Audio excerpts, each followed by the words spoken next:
자, 계속하겠습니다.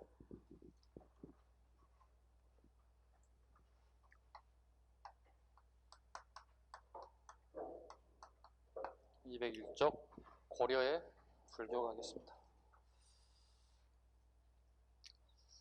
첫 번째 1번의 숭불정책과 불교의 융성부터 가겠습니다. 첫 번째 태조. 훈유 10조에 불교 숭상을 당부했다. 그 다음에 개경의 여러 사원을 건립했다. 훈유 10조에도 이런 게 나와있죠. 연등의 팔관을 가감치 말라. 그만큼 불교에 대한 애착이 강했던 인사이기도 하고요. 강종 때 승가제도를 실시했다. 과거제도 내에 승가제도가 들어왔다. 그 결과 왕사도와 국사제도가 처음 등장하기 시작했다. 왕사제도와 국사제도. 최초의 왕사 탐문, 국사제도 해거. 현종 갑니다. 연등의 팔관회가 다시 부활되고 최대의 사찰인 현하사가 건립되었다. 참고로 현하사는 하엄종이 아니라 법상종이라는 것 기억하셔야 되고요. 법상종 계열이다. 귀족들이 추구하는 대표적인 불교. 그 다음에 문종. 승려에게 별사전을 지급했다. 별사전의 밑줄 그어야 되겠죠.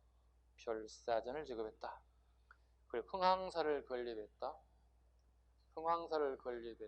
그리고 흥황사의 자기 아들 의천을 출가시켜서 11살에 출가시켜서 13살에 흥황사에서 승통의 자리를 앉게 됐다. 승려를 통솔하는 자리에 앉게 되었다. 그 다음에 불교 통합으로 쭉 가볼까요? 강종 가겠습니다. 하엄종을 중심으로 교종을 정리했다. 여기 핵심적인 인사가 균여입니다. 균여 하나 써놓으면 되겠죠? 광종 때 균여 스님. 하엄종 중심의 여러 교정을, 즉 법상종을 통합하려고 하였다. 그 다음에 의천에 교단 통합운동을 했습니다. 문종의 넷째 아들이고 11살에 출가했고 13살에 승통이 되었다. 이건 전부 다 순전히 아버지 빽이겠죠. 속된 말로 얘기해서 승려들을 통솔하는 자리에 올랐다는 뜻이에요. 통솔하는 자리에. 13살 생각해보세요. 막 40, 50 되신 아저씨들한테 스님 이리 와보세요. 이렇게 할 수 있다는 얘기. 여기 앉아보세요. 이렇게 13살짜리가 기가 막히죠. 승통의 자리에 앉았고, 그 다음에 흥황사의 주지가 되었다. 13살에 흥황사 주지가 되었고, 국청사의 또 주지가 되었다. 국청사는 송나라 유학 이후라고 저놓으면 돼. 송나라 유학 이후에 세워진 절이 국청사예요. 왜요? 송나라의 국청사에 가서 공부를 하고 왔고, 그걸 똑같이 만든 이름이 국청사가 되고, 천태종을 공부했기 때문에 우리나라에서 해동 천태종의 시조가 된 겁니다. 그러니까 원효의 하쟁사상을 토대로 불교 사상을 통합하였다. 원효 밑줄로 가야 되겠죠. 원효의 사상을 받아들였다. 그래서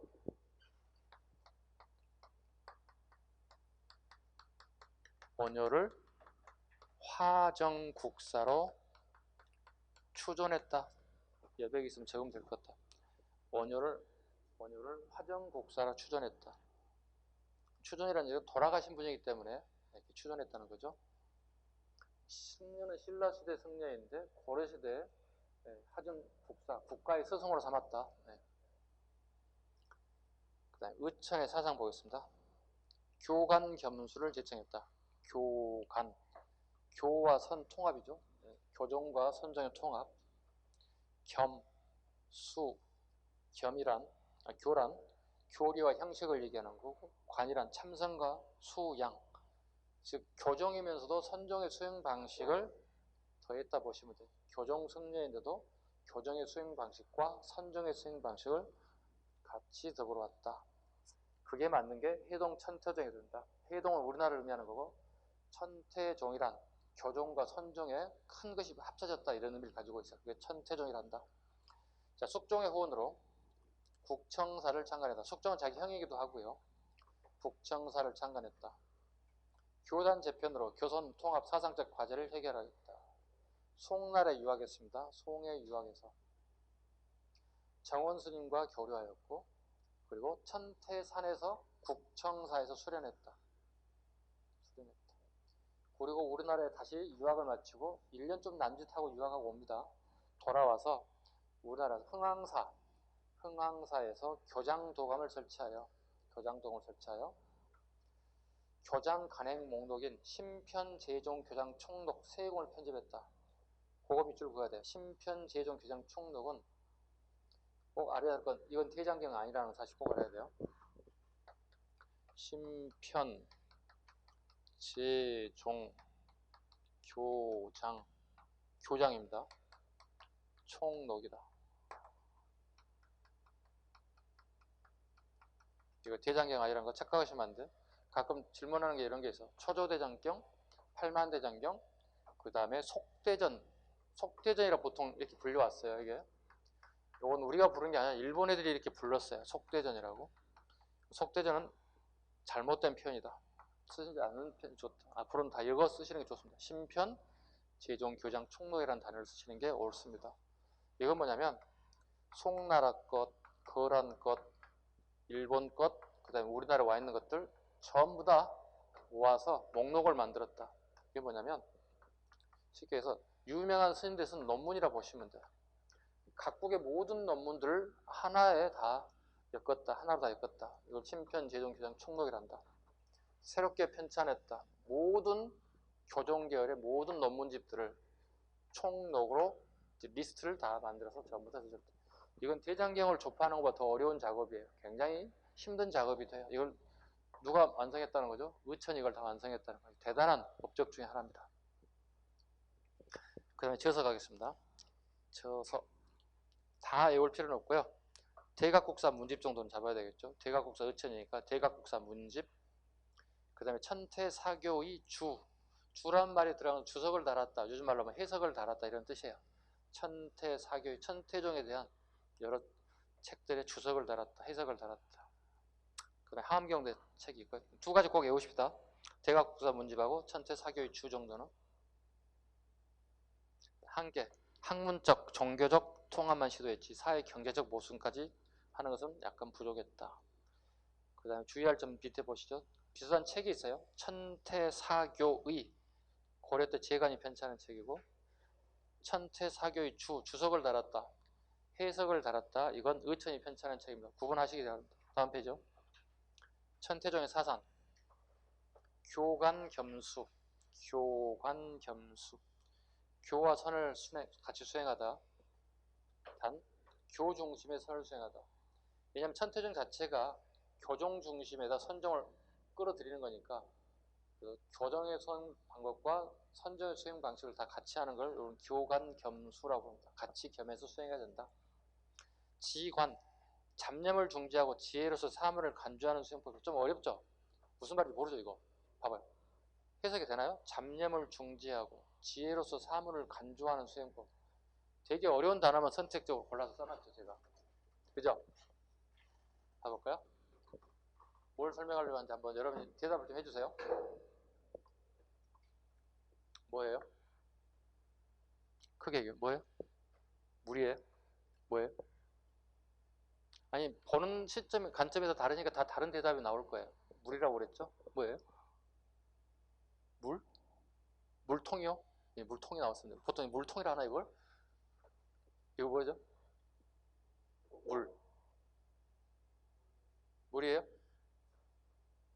네? 안 들려. 크게 얘기해봐. 페트병. 야, 페트병 나왔어 이제. 그거 뒤로 가보죠. 뭐예요?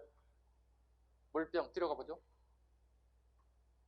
아니 본인 생각 얘기해. 정답 없어. 생수라 다 나왔어요. 대리가 다 나왔어요 이제. 좋습니다. 여러분 의견이 다 틀린 건 아니죠. 다 여러분의 관점에서 본 거 맞는 거죠. 그죠? 그럼 제가 반문할게요. 아까 물이라고 하셨죠? 왜 물이죠? 이거 누가 언제부터 이걸 물이라고 얘기했죠? 그러게요. 아까 누가 물통이라 하신 분. 이게 언제부터 물통이었죠 이게? 자, 여러분들은 엄마로부터 태어나서 엄마로부터 교육을 받고 그 다음에 우리가 유치원 다니고 초등학교 다닐 때 물병 이렇게 수없이 많이 배웠죠. 근데 그 지식은 옳은 걸까요? 옳지 않은 거였을까요? 잘 모르죠. 판단할 수 없잖아요. 우리가 부르는 이름이 물이라든가 물통이란 게 이게 진짜 옳은 이름인지는 알 수 없잖아요. 누군가에 의해서 이걸 물병이다 물통이다 이렇게 쓰여졌고 불려졌을 뿐이지 진짜 이게 물이고 물통인지 몰라요. 원래 처음부터 그렇게 돼 있을 거는 알지도 못하는 거예요. 누군가에 의해서 우리가 그 지식의 총알을 가지고 모아보니 이게 물이고 물통으로 불렸던 것들이죠. 그죠? 처음에는 이름이 있었어, 없었어? 없었지. 자, 자세하갑니다. 자, 지관이라는 것은, 자, 여러분이 가지고 있는 지식과 선입견을 전부 다 내려놓으시라고요. 이게 여러분들 아까 물병이라고 얘기했잖아요. 그게 물병이라고 하는 그 지식과 선입견을 내려놓으시라고요. 자, 봐볼까요? 내려놓고 다음에 얘기합니다, 이제. 이게 뭐예요? 그래도 물병, 물통 오면 죽일 거예요, 이제. 쫓아가서. 자, 뭐예요? 뭐냐고요? 그냥 사물일 뿐이에요. 여기다가 물건, 물병, 뭐 이런 거 없이 그냥 사물일 뿐이에요. 자, 여러분 스스로 자기 가슴을 대볼까요? 나는 누군가에게 불러보시죠. 나는 누구죠? 여러분 이름 대지 마시고. 나는 누구죠? 어려워지죠? 이렇게 쉽게 설명하려고 하는 게 굉장히 어려워졌네요. 자, 쉽게 얘기해서 수행을 하는 데 있어서 내가 가지고 있는 그 지식과 선입관은 수행하는 데 별 도움이 되지 않는다는 뜻이에요. 이게 뭐예요? 지관이에요. 그러니까 선입관 갖지 말라는 뜻이에요. 자, 선생님, 여러분들이 저를 봤을 때 뭐로 보시죠? 선생님이요. 언제부터 네가 선생인데? 선생 아니라니까? 나를 뭐로만 보면 되는 거야, 그냥? 사람으로 보면 돼요, 그냥. 여러분 이름 있죠? 본 이름 뭐라고 봐요? 나는 홍길동이 아니라 그냥 나는 사람인 거예요, 그냥. 선입관을 내려놓으란 얘기죠. 자, 여러분이 봤을 때 지나가는 행인들 봐보세요. 양복 입고 나가신 분, 직장인 같은데 선입관이 잡혀 있잖아, 이게. 선입관이 아닐 수도 있어. 백수인데 그냥 나와본 걸 수도 있어. 패션쇼 하려고 나와본 수도 있어. 허름한 차림으로 가는데, 저게 좀 이상한데? 피해가 막 사람들이 좀 터치하고 싶지 않아서. 나중에 알고 보니 대장님 뭐 대기업 회장 아들이었어. 이럴 수도 있잖아. 선입관 내려놓으라는 뜻이에요. 그러니까 수행을 하는 데서 선입관은 전혀 도움이 되지 않는다는 뜻. 이게 지관이에요. 지관은 선입관 내려놓고 있는 사실 그대로 보고 판단하는 뜻이에요. 이게 수행 방법 중에 하나예요. 천태적인 수행 방법 중에 하나예요. 쉽게 설명하고 되게 어렵게 설명했네요. 해놓고 보니. 됐죠?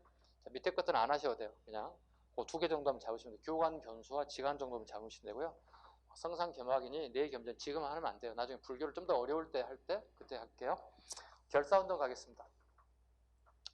자, 결사운동 하나 떠오르는 단어가 시기를 물어보는 거거든. 무신정권 시기예요. 무신정권 시기예요. 승려들이 굉장히 부패했던 시기예요. 부패했던 시기들이에요. 승려들은 크게 2가지로 나뉘어져 있죠. 교정승려와 선정승려로 나뉘어져 있죠. 교정승려와 선정승려로 나뉘어져 있습니다. 보통 우리가 신라시대 몇 개가 만들어졌죠? 9개하고 5개에서 5교, 통상 부산 이렇게 많이 불렀죠. 이게 고려로 가면 명칭이 의천에 의해서 뭐로 바뀌는 거죠? 천태종으로 바뀌는 거죠. 의천에 의해서. 이게 뭐로 바뀌죠? 조계종으로 바뀌죠. 진울에 의해서. 이 정도는 다 아실 거고요. 자, 봐봐요. 무신정권 시기에 교정 세력들이 전부 다 문벌귀족하고 손을 잡고 있던 세력들이에요. 문신 정권들이 문벌귀족을 전부 다 제거해버리죠. 그러고 난 다음에 누구도 제거해요? 교정들도 다 제거해버리죠. 교정 승려도 다 제거하죠. 그래서 교정 승려의 난들이 발생하죠. 그죠? 기법사를 중심으로 일어나죠. 기법사 승려의 난 또는 기법사의 난이라고도 부르죠. 같은 말로 이렇게. 다 제거해버렸습니다. 다 제거했습니다. 선정은요. 진울이 났습니다. 진울이 났습니다. 무슨 운동할까요? 결사운동합니다. 결사. 어떤 뜻과 행동을 같이 하는 사람들이 모임이라는 뜻이에요. 결사라는 말은. 어떤 뜻과 행동을 같이 하는 사람들이 모였다. 결사운동이에요. 즉 승려들이 부패운동을 척결하겠다. 부패를 척결하겠다는 운동이 결사운동입니다. 그래서 스스로 결사를 제창하고 부패를 도려내기 시작합니다. 누가 후원해줄까? 무신정권애들이 스스로 정화운동하고 있는 이유들에게 후원해줍니다. 그럼 교정은 다 죽일까요? 물론 죽이기도 하죠. 왜? 싫다고 하는 애들 죽이는 거예요. 무신정권애들. 단 결사운동을 하겠다는 애들에 대해서, 즉 정화운동을 하겠다는 애들 교정과 성조정도 다 지원해준다. 선정만 지원해 준 게 아니라 청소하겠다, 부패한 성녀를 다 몰아내겠다, 이 부분을 실천하는 교정, 선정 구분하지 않고 다 지원해 줍니다. 그게 공통점이기도 합니다. 자, 진울 한 번씩 가볼까요? 진울 보겠습니다. 무신진공기에 세속화된 불교계의 자기반성, 승려 본연의 자세로 돌아가자는 운동을 전개했다. 이해 가셨죠? 자, 그리고 수선사 중심의 결사운동이 벌어졌다. 수선사 밑줄 그으셔야 돼요. 수선사. 그리고 조교장이 개창되었다. 조계종이 개창되었다.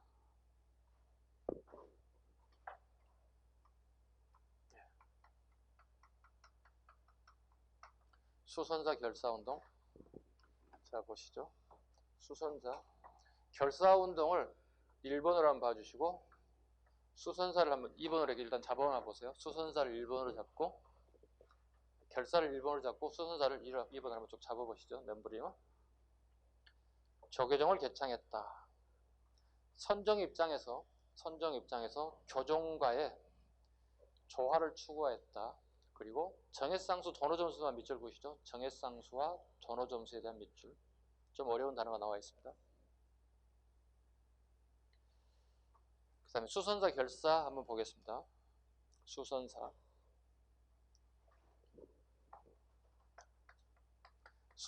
결사 정해문을 반포하고, 수선사 결사 정해문을 반포하고. 자, 여기는 어디냐면 송강사입니다. 순천 송강사에 오게 됩니다. 여기 교정승려였던 요새도 누구를 따라옵니까? 진우를 따라옵니다. 저도 같이 내려가겠습니다. 큰 스님. 저도 결사운동하는 방법을 저도 배우겠습니다. 이렇게 같이 요새도 진우를 따라 순천 송강사까지 같이 와서 결사운동을 보고 배웁니다. 자, 어느 정도 부패가 척결됐습니다. 그러고 난 다음에 수선사 결사운동이 벌어집니다. 수선은 갈고 닦는 거예요. 내 마음을 갖고 닦는 운동. 이것은 교종이 아니라 선종의 수행 방식이에요.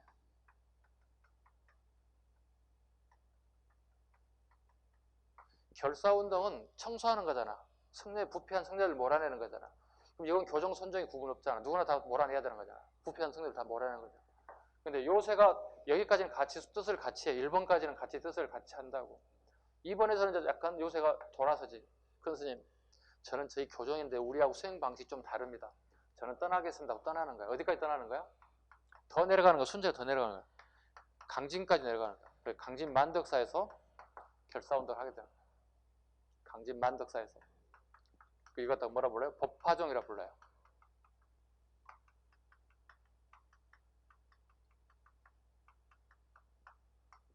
참회 멸제 미타 정토 사상이에요. 강진 만덕사를 중심으로 일반 대중들을 중심으로 법화종을 개설하고, 그 내용은 참회하세요. 잘못된 부분은 참회하세요. 그러면 내가 죄를 사해 드릴게요. 미타 정토, 미타, 아미타 신앙입니다. 아미타 신앙이네. 누구 사상을 가져온 거지 이게? 신라의 원효 사상을 가졌다고 봐야 되겠죠. 정토 사상, 이거 우리가 갈 수 있는 세상이 아니에요. 서방 정토, 이 천국은요 죽어야 갈 수 있는 세상이에요. 원효 사상을 여기에 갖다가 대입시켜놨어요. 이렇게. 그러면 법화종은 교정이에요, 선정이에요? 원효 거 가져왔으니까. 원효가 교정승려예요, 선정승려예요? 교정승려잖아. 신라 중대 교정밖에 없던 시절이니까 교정승려겠지. 이거고요. 그 다음에 진울은 수선사 결사운동을 하게 되는데, 수선사 결사운동을 제기합니다. 정해쌍수,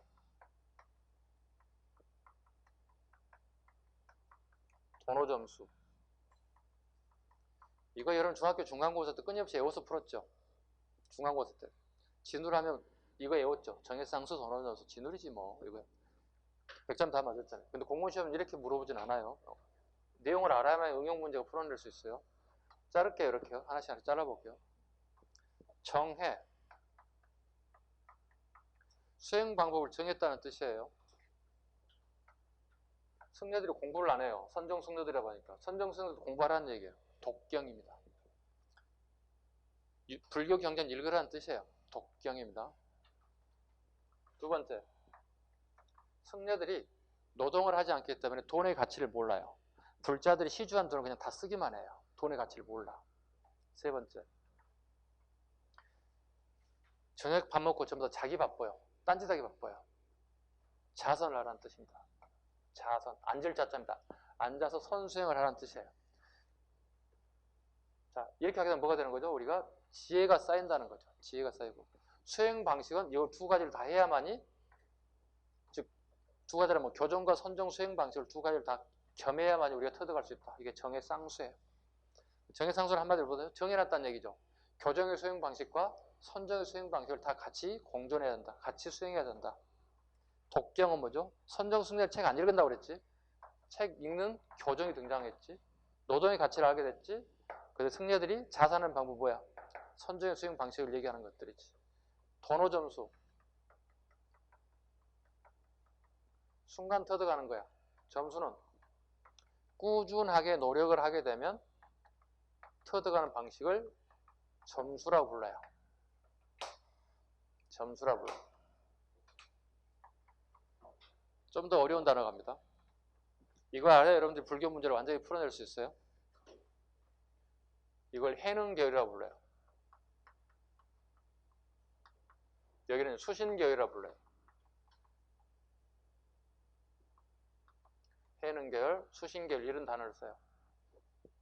우리가 조계종이 1대조, 2대조, 3대조, 4대조, 5대조, 6대조 할 때 해능은 6대조예요.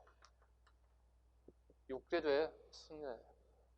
6대조 승려에 있던 해능은요. 나무꾼 출신이에요. 여기는 수신은 귀족 출신이에요. 승려들 이름입니다. 해능과 수신은요. 승려들 이름입니다. 이게 뭐예요? 남선종이라 불러요. 이건요. 북선종이라 불러요. 좀 어려운 단어입니다. 그럼 선종은 우리나라에 지금 현재 두 가지가 들어왔다. 고려에. 중국에서 유행하는 선종 두 가지 다 들어왔다는 뜻이야. 해능 계열과 수신 계열이 다 들어왔어. 다르게 남선종 계열과 북선종 계열이 다 들어왔어. 다르게 도노 계열과 점수 계열과 다 들어왔다. 이해 가셨어요 지금? 다시 한번.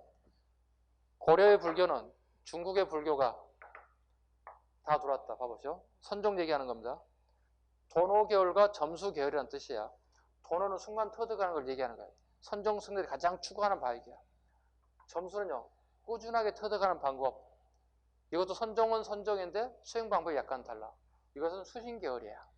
수신 계열. 여기는 해능 계열이야. 육조 해능이야.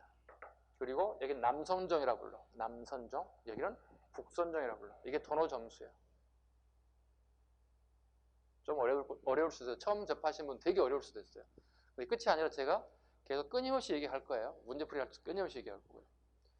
도노 점수, 정해쌍수 이해를 잘 하셨으면 좋겠습니다. 자, 오늘 이 정도까지만 하겠습니다. 좀 더 어려우신 분은 개별적으로 저한테 찾아오시기 바랍니다. 우선 다 이해가 안 갑니다. 다시 오시기 바랍니다. 개별 제 방으로 오세요. 자, 오른쪽에 해심 갑니다. 해심. 진울의 제자입니다. 진울의 제자고요. 원래 이 사람은 유학자 출신입니다. 여러분처럼 열심히 학원에 공무원 시험 준비하다 계속 떨어졌어요. 과거 좀 계속 떨어졌어요. 진울이 야, 안 되겠다 너 머리 깎자. 승려가 됐어요. 누가요? 해심이요. 그래서 공부해 봤더니 유교나 불교는 별 차가 없는 것 같아. 그래서 유불일치설을 주장했어요.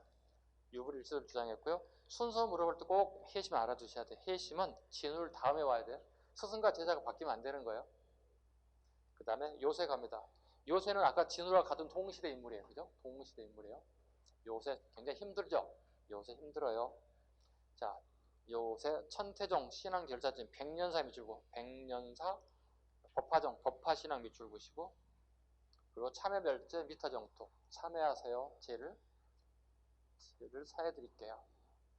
그러시면 여러분 돌아가시고 난 다음에 미타정토로 갈 수 있습니다. 그 다음에 원간석기 불교에 갑니다. 불교의 세속화. 원간석기는 불교가 세속화되기 시작한다. 그 다음에 결사운동에 쇠퇴한다. 그 대표적인 게 천태종의 백년사는 요새 힘들었던 백년사는 왕실의 원찰의 줄것이 원찰인 묘련사로 변절되다. 원찰이란 왕이 죽고 난 다음에 그 입회를 왕실에 입회를 모신 게 아니라 절에다 모시고 절에서 그 왕을 위한 기도를 꾸준하게 하고 제사를 지내고 그 다음에 국가에서 그 절을 보살펴주는 것 갖다 우리 원찰이라 불러요. 불교의 순목적과 부합되지 않죠. 그죠? 이런 걸 또 보통 원찰이라 불러요. 원찰은 고려 후기부터 등장해서 조선시대에 계속 등장하는 게 원찰입니다. 조선 초의 왕들도 계속 원찰을 만들어냅니다. 굉장히 융성해집니다. 그 절들은. 그러나 본연의 목적은 아니었다는 것들. 그 다음에 변모 보겠습니다. 균형의 하음정과 법상정 그리고 일연으로 대표되는 선종의 가지산파가 부흥하였다. 다음에요. 보우 가겠습니다. 보우 공민왕의 왕사고요. 그 다음에 우리나라의 선종인 마지막에 임재종을 가져왔다. 임재종의 별표 하나 하겠습니다. 임재종. 그 다음에 보우의 밑줄 하나 그으시고 우리 역사에 보우 스님은 2번 나온다는 사실 알아두셔야 돼. 보우 스님, 원간섭기의 보우 스님, 임재종. 우리나라에 들어온 선종의 마지막이죠. 선종의 마지막 들어왔다 보시면 되고 그 다음에 조선 중기 명종 때 보우 스님이 한 번 더 나옵니다. 명종 때 한 번 더 나옵니다. 이건 명종의 어머니 이제 문정왕후가 불자다 보니 우리 과거 시험에 승과를 치르게 되는데 그 핵심 인사가 된 인물이 보우 스님이다 보시면 돼요. 그리고 과거 시험 승과 실시할 때 유명한 사람들도 등장합니다. 서산대사, 그 다음에 사명당 이와 같은 사람들이 이때 승과를 통해서 배출됐던 대표적인 사람들. 알아야 되는 이유는 임진왜란 때 승병장 출신들이기 때문에 그리고 승병장으로서 평양 탈환을 하는데 공헌을 했던 사람, 평양 탈환에 공헌했던 사람들이다.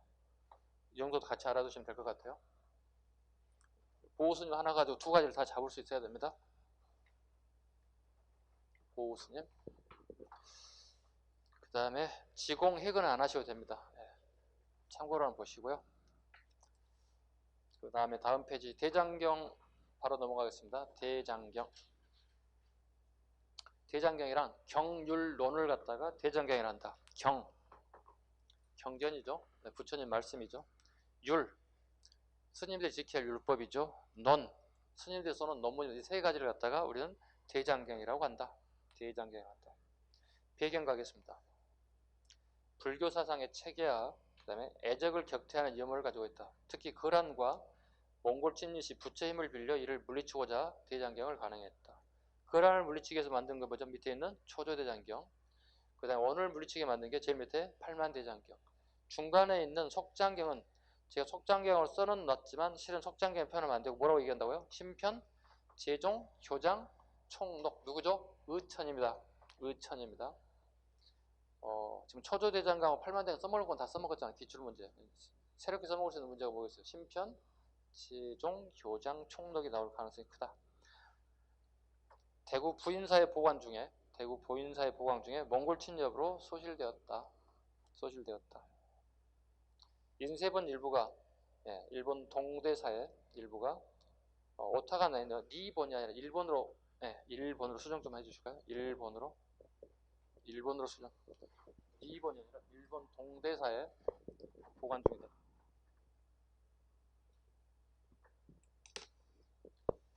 자, 팔만대장경.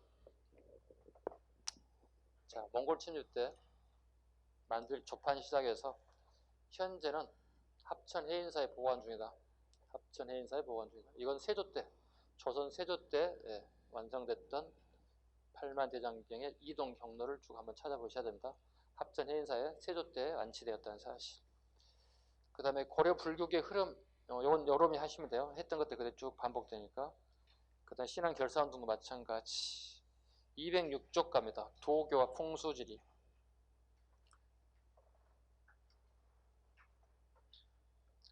도교의 특징 좀 복잡하죠. 민간신앙, 신선사상, 도가사상, 음양오행. 그 다음에 현세 기복적이다 위주로 보겠습니다. 현세 기복적이다. 현세적이다. 그 다음에 도교의 성행, 왕실, 산천숭배, 그 다음에 팔간의 이런 데에서 나타나는 것들이 도교다. 이 정도만 알겠습니다. 여기는 그렇게 깊은 내용이 없으니까. 풍수지리. 특징, 신라말이 도선에서 처음 소개되었다. 도선의 미주를 보시죠. 도선. 그 다음에 서경 길지설의 체크. 묘천과 밀주와 관련이 있죠. 개경이 이자겸이 난의 기록을 불탔죠. 풍수지역으로 이미 세했다. 새로운 도시로 옮겨야 된다. 서경 천도설 써먹었던 것 중에 하나. 한양명당설. 문종 때 동경, 경주를 버리고 남경으로 오늘날 서울로 이동하는 것. 풍수지리의 적용이다. 그 다음에 비판. 후대를 갈수록 미신적 요소가 확대되고 성리학자들 비판이 강해지고 조선 건국 이후에 중요한 역할을 수행했다. 그 대표적인 이성계의 한양천도. 밑에 5번 밑에다가 추가로 6번 한번 여러분 잡아보시죠. 6번. 적다 보니 빠진 것 같아요. 조선 후기에 산송 문제로 적어놓으실까요? 산송 문제.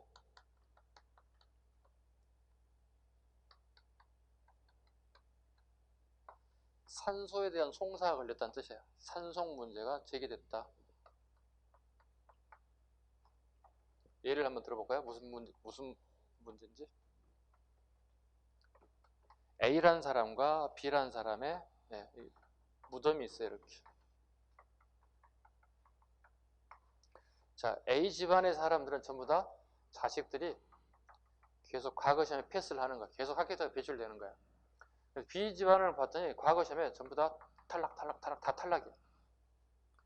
B 아버지 입장에서 봤을 때 어떻게? A 집은 우리 자식과 비교해서 별다른 차이가 없어. 공부 능력 자체가. 그럼에도 불구하고 여기는 계속 합격자가 배출되고 계속 불합격자가 나와.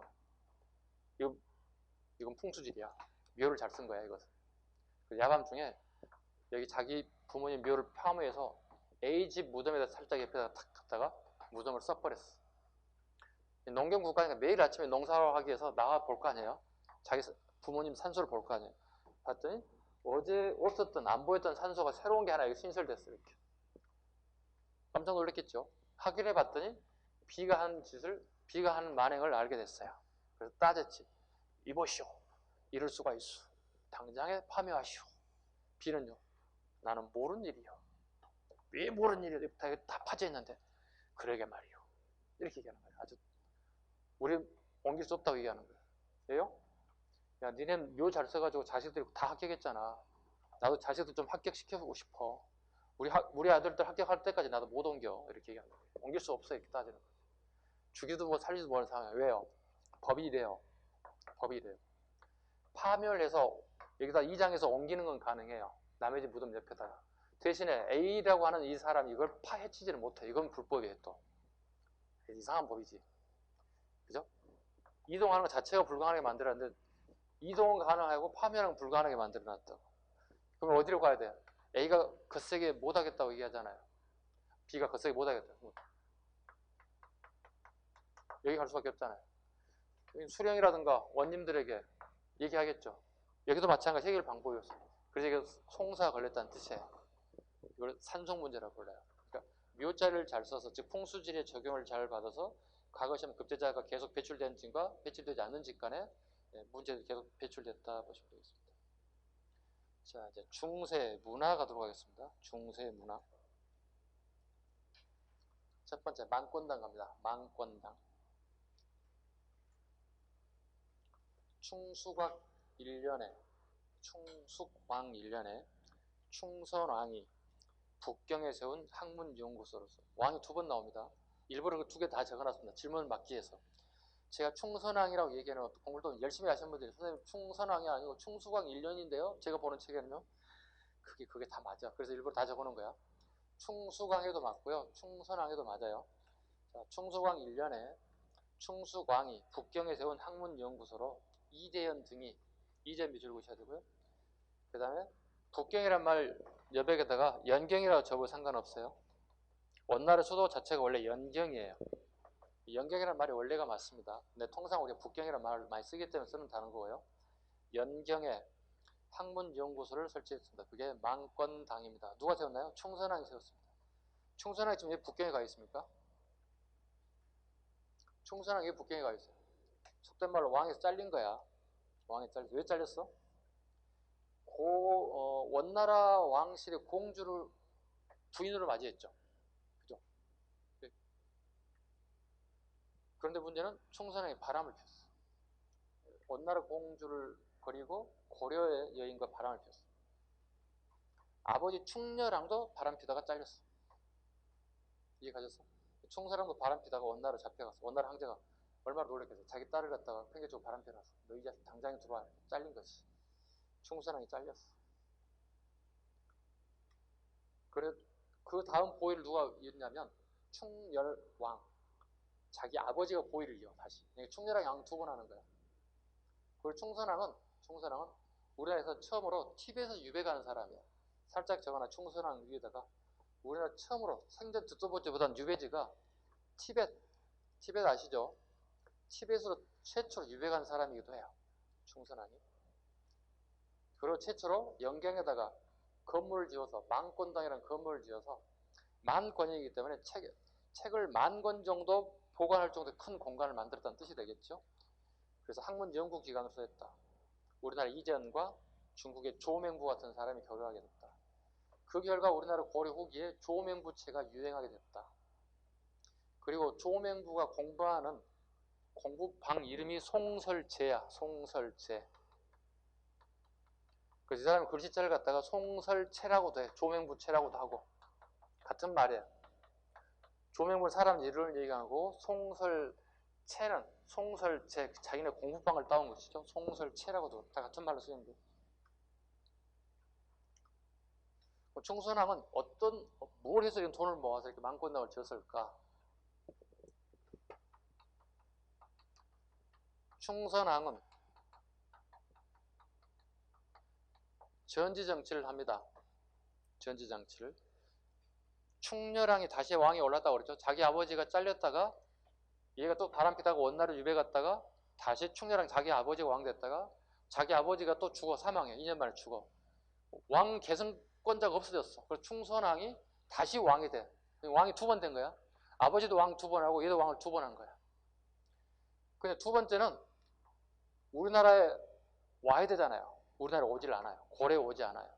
영경에 앉아가지고 전지정치를 펼치는 거예요. 전지정치란 편지 글을 통해서 통치하는 거예요. 이때 충선왕이 의염창을 설치해요. 개성에다가 수도에다가 의염창이란 소금과 철에 대한 전매권을 얘기하는 거예요. 소금과 철에 대한 전매권을 가져가요. 국가만 유일하게 사고 파는 권한을 가진 거예요. 전매청이라고 불러요. 전매권이라고 불러요. 이해 가셨죠?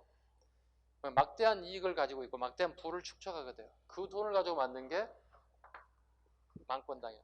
제일 밑에 제가 그림 하나 표시했죠. 열심히 찾아서 망권당은 건물을 사라졌고요. 예전 망권당 자리가 있었던 지금 현재 수도 영경의 베이징 자리에 있습니다. 이렇게 바뀌어 버렸습니다. 자, 목화 갑니다. 위로 올라갑니다. 목화, 목면, 문익점 전래. 문익점 전래되고 조선 전기가 되면 모든 사람들이 목화 솜을 이용해서 따뜻한 겨울을 지낼 수 있게끔 되었다 정도. 그 다음에 아라비아 문화 보겠습니다. 우리나라에 처음으로 수시력이 들어왔습니다. 원나라의 달력입니다. 수시력. 원수라고 외우세요. 경찰 준비하시는 분들 같은 경우에 한번 나온 것 같아요. 원나라의 수시력이 들어왔다. 그 다음에 우리가 쓰고 있는 아라비아 숫자가 이쯤에서 들어왔다. 그 다음에 서광사 응진전. 원나라 이후에 건축 양식, 건물의 건축 양식이 답호 양식으로 바뀌었다. 대표적인 서광사, 응징전 같은 것들이 있다. 그 다음에 농상집요. 처음으로 우리나라에 농업기술서가 처음 유입되기 시작했다. 충정왕입니다. 충정왕 때. 이야미. 하북농법이 있었다. 하북농법이라는 것은 밭농사를 얘기하는 거야. 하남농법은 논농사를 얘기하는 거고 하북농법은 밭농사. 그 대표적인 게 뽕나무, 과실, 약초 이런 것들이 재배되었다. 그 상자에 동그라미 하셔야 돼요. 그 농상집의 상자를 여기 하나 적어 놓으시면 돼요. 잊어먹지 말라고. 한자 어렵지 않죠? 뽕나무 상자. 뽕나무 잎은 누가 먹는 거지? 누에들이 먹는 거지.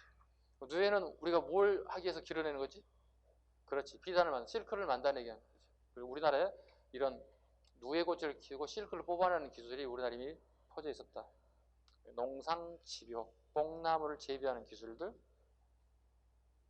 하약가입니다. 원나라의 상인이다. 원의 동그라 칩니다. 가끔 말장난 치는 거 잡아야 돼요. 원나라의 상인 이암으로부터 채무성이 도입해서 화통도감을 하약을 만들 임시관청을 만들었고, 진포 금강하구입니다. 진포는 오늘날에 금강하구. 금강은 충청남도 서창과 전라북도 군산 앞바다를 얘기해요. 여기 굉장히 넓은 바다가 있어요.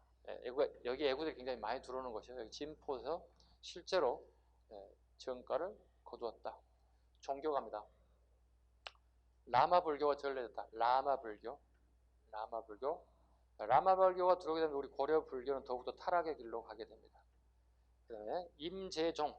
아까 임재종 여기 공민왕 때 공민왕의 왕사였던 보스님에서 마지막 선정인 임재종이 들어왔다.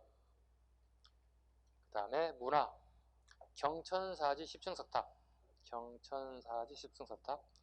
원나라의 라마 불교의 영향을 받았다. 원나라 라마 불교의 영향을 받았다. 경천사는 일본 애들에게 몰래 밀반출됐다가 세계 여론의 지탄을 받고 다시 우리나라로 다시 되돌아왔고, 개성의 경천사로 가지 않고 우리나라 경복궁에 전시되어 있다가 보관하고 있다가 다시 용산의 국립박물관을 만들면서 현재 용산에 있는 국립중앙박물관 1층 끝에 로비 부분에 끝에 가면 서 있는 게 경천사 10층 석탑입니다. 아주 중요한 보물이기도 하고요. 이건 특징이 대리석으로 만들었고요. 대부분의 우리나라의 석탑들은 거의 대부분 하강암으로 만들어요. 왜? 하강암은 주변에 구하기 좋은 재료이기 때문에 그렇습니다. 특별한 이유는 없고요. 특이하게도 여기는 대리석입니다. 이유는 대리석은 하강암에 비해서 강도가 더 약해요. 조각칼로 훨씬 더 섬세한 표현을 만들어낼 수 있어요. 그렇게 아름다운 표현을 만들어낼 수 있어요. 그래서 경천사지 10층 석탑 대리석으로 만들었고, 화려하고 원나라 양식이고, 이걸 똑같이 만들었어요. 아주 똑같이 만든 게 원각사지 10층 석탑이에요. 조선시대 조선 세조 시기의 원각사 10층 석탑 거의 갖다 보시면 돼요. 전부 다 원나라의 양식이다 보시면 되겠고요. 그다음에 천산 대립도 공민왕 때 북종화 밑줄 북종화는 전문 하원이 그릴 정도로 굉장히 잘 그리는 형태를 갖다 북종화라 불러. 북종화 반대말은 뭐겠어? 그러면 남종화가 되겠지. 남종화는 일반인들이 그냥 그 사대부들이 그리는 그림을 갖다가 남종화라고 보시면 돼요. 남종화, 북종화 구분 좀 하시고요. 그 다음에 성리학, 충렬왕 때 안양이 원에서 전래했다. 자, 여기서 말하는 성리학은 실천 성리학입니다. 실천 가능한 성리학이다. 주리철학, 주기철학 언제 들어왔다고 그랬지 아까? 조선 중기 이항과 이에서 수용 발전되기 시작했다. 한 페이지 넘깁니다.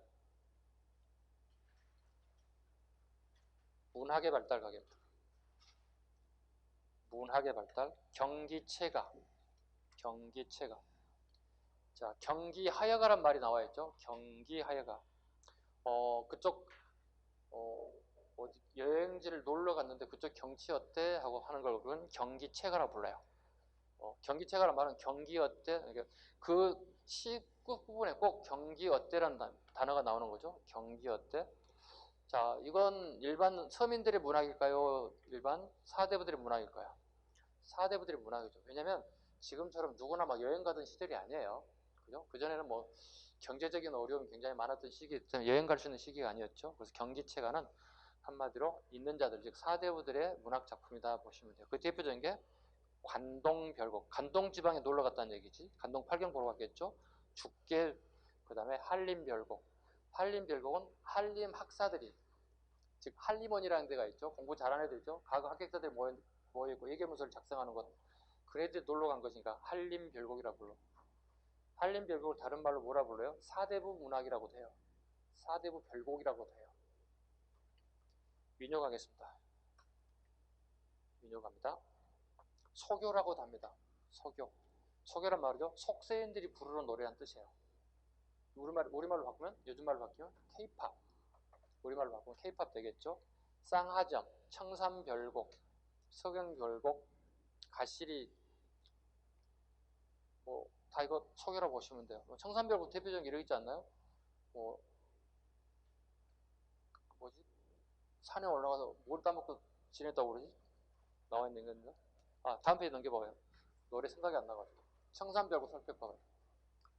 사러리 사러렸다. 청산에 사러리렸다. 머루랑 다리랑 먹고. 아, 오타가 나 있다. 네. 보길 잘했네. 네. 머리랑 앞에 다리랑 다자가 빠져 있어요. 다자를 하나 넣어주셔야 돼요. 머리랑 다리랑 먹고 청산에 사러렸다. 알리알리 알리샹, 알리알리 알리샹. 요게 청산별곡의 가사 내용인데요. 산에 올라가서 머루랑 다리랑 먹고 살겠다는 얘기잖아요. 사대부들이 올라가서 머루랑 다리를 따먹고 살진 않을 거거든. 청산별곡 같은 것들이 소교라 보시면 되고요. 그 다음에 가전체 문학. 가전체 문학. 요즘에 자주 나오는 내용 중에 하나입니다. 가전체 문학이라는 게. 계세증인을 목적으로 한다. 계세증인 몇 줄 하나 그거 볼까요? 계세증인. 편제가 잘못됐네, 편집이. 다음 페이지 넘겨볼까요? 계세증인의 설명이 나와 있을 겁니다. 앞에 나와야 되는데 편집이 잠깐 잘못되어 있어요. 계세증인이란 세상 사람들을 경계하고 징계한다는 뜻, 그릇된 행위를 지적하고 앞날의 경계로 삼도록 일깨운다는 뜻입니다. 다시 앞으로 갑니다. 사물을 의인하였다. 대표적인 게 효시가 된 게 설총의 신라시대, 신문왕 시기의 하왕계, 임춘의 국순전, 술에 대한 얘기, 공방전, 엽전, 이규보의 국선생의 술과 누룩, 청강사자 현부전, 거북에 대한 얘기, 이곡이 죽부인전, 대나무 등 이런 사물을 의인하여서 기사증인적 교훈을 주기 위해서 만든 작품들을 갖다 우리는 가전체 문학이라 한다. 한시, 작년 우리 기출문제 하나 나와있네요. 진화, 문화적 자신감, 송은 이미 쇠퇴하고 오랑캐는 이미 여진족 이미 미개하니 앉아서 기다려라. 문명의 아침은 동쪽에 고래의 하늘을 빛내고자 한다. 이걸 던져줬어요. 이걸 사료로 던져주고 이와 같은 작가가 썼던 시기에 이 작가와 동일한 시대에 하려고 했던 민사 골라내리는 것입니다. 이규보, 채자, 이일로 이런 사람들입니다. 써놓으시죠?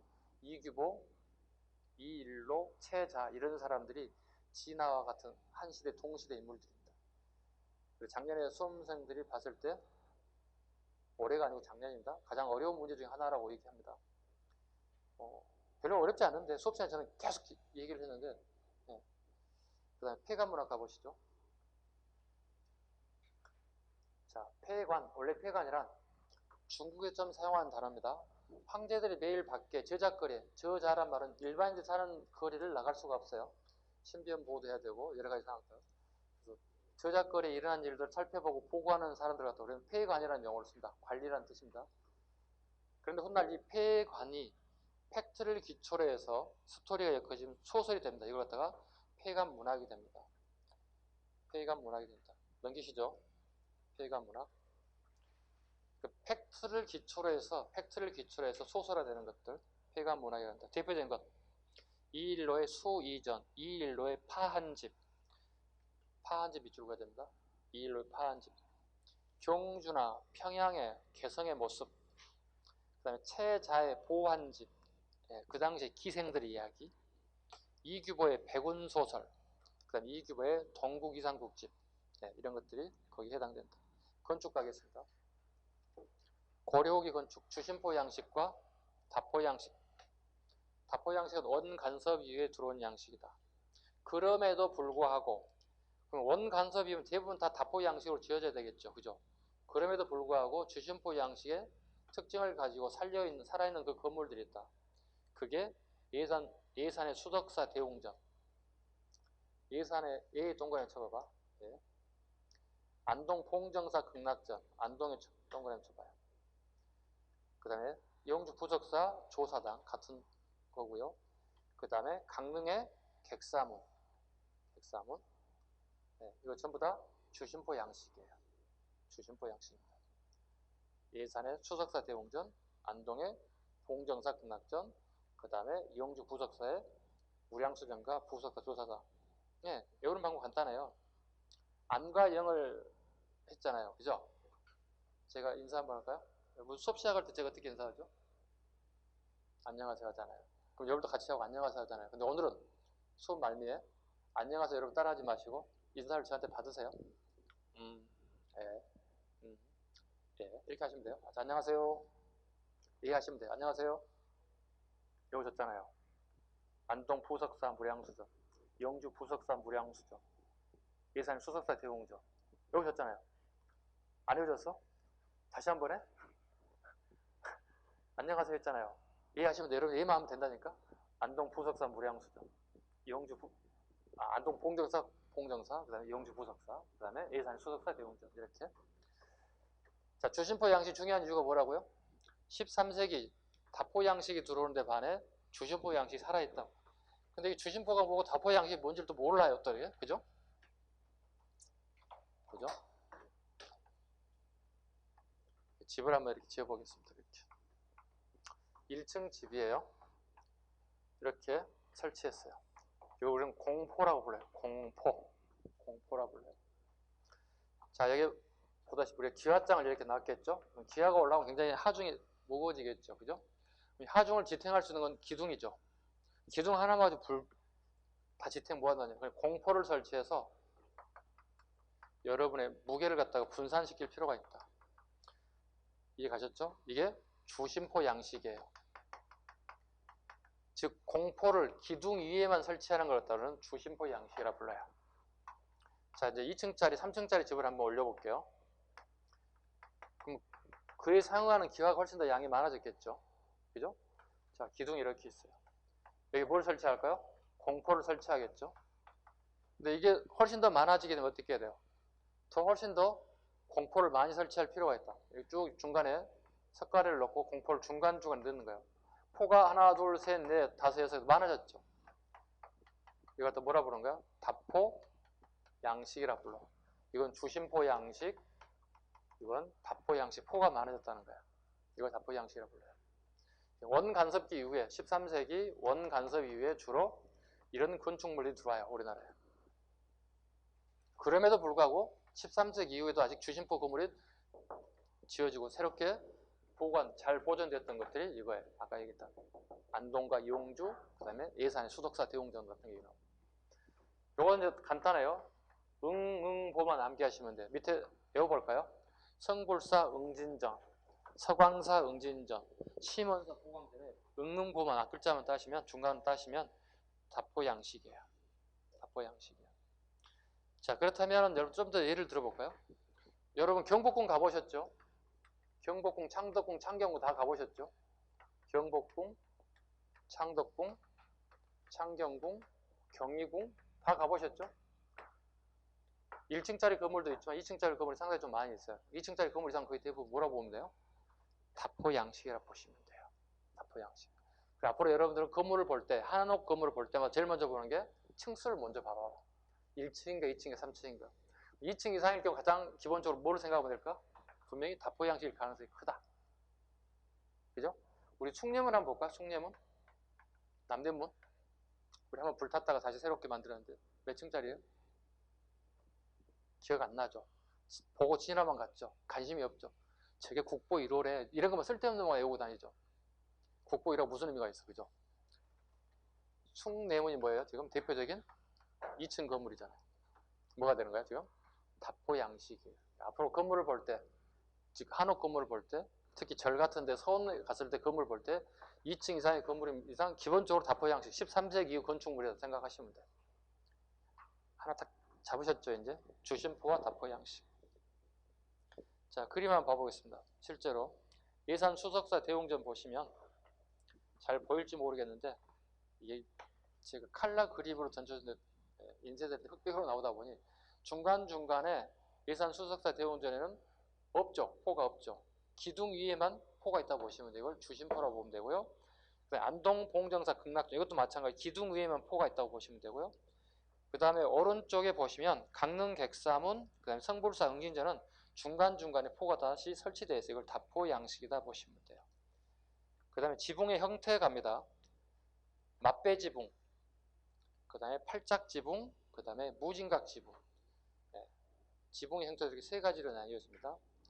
아직까지 지붕의 형태를 시험으로 출제된 거 아직 한 번도 없습니다. 있다 정도. 맞배 지붕, 팔짝 지붕, 무진각 지붕 정도가 있다는 정도만 하겠습니다. 그 다음에 석탑부터는 네, 좀 쉬었다가 식사하고 석탑부터 좀 쉬겠습니다.